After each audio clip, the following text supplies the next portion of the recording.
బంగారు విగ్రహం పెట్టండి, కాశీ నుంచి శివలింగం తండి, తిరుపతి నుంచి విగ్రహం తండి, అది కేవలం స్ఫూర్తి మాత్రమే. దయచేసి గ్రహింతురుగాక. ఎవరు నమ్మినా నమ్మకపోయినా ఇది పరమ సత్యం.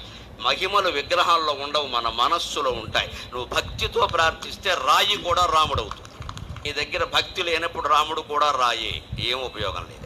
ఇప్పుడు నీ మీద ఆధారపడి ఉంది మహిమ, దేవుడి మీద కాదు. మన మీద మనకి నమ్మకం లేక వేటి మీదో నమ్మకం ఉంటుంది మనకి. ఎంతసేపు ఆయన ఎవడో వచ్చేస్తే, ఈయన ఎవడో చదివేస్తే, ఆ విగ్రహం ఏదో పెట్టేస్తే మనకి ఏదో అయిపోతుంది. ఏం అవుతుంది? నువ్వు ఏదైనా చేస్తేనే అవుతుంది, నీ ప్రవృత్తి మారితేనే అవుతుంది, నువ్వేమిటో నువ్వు ఆలోచించుకుంటేనే అవుతుంది. నేనేం చేస్తున్నా, ఏం మాట్లాడుతున్నా, ఏం ఆలోచిస్తున్నా అంటేనే అవుతుంది. మనోవాక్ కాయకర్మ. నా ఆలోచన ఎలా ఉంది, నా మాట ఎలా ఉంది, నా పని ఎలా ఉంది, వీటినే త్రికరణములు అంటారు. ఈ మూడు ఆలోచన సరి చేసుకోకుండా జరిగేదేమీ లేదండి. ఎన్ని గుళ్ళు కట్టించినా ఒకటే, ఎంతమంది దండాలు పెట్టుకున్నా ఒకటే, ఎన్నిసార్లు మీరు తిరుపతి వెళ్ళినా ఒకటే.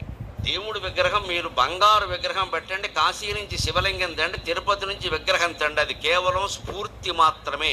దయచేసి గ్రహింతురుగాక. ఎవరు నమ్మినా నమ్మకపోయినా ఇది పరమ సత్యం. మహిమలు విగ్రహాల్లో ఉండవు, మన మనస్సులో ఉంటాయి. నువ్వు భక్తితో ప్రార్థిస్తే రాయి కూడా రాముడవుతుంది.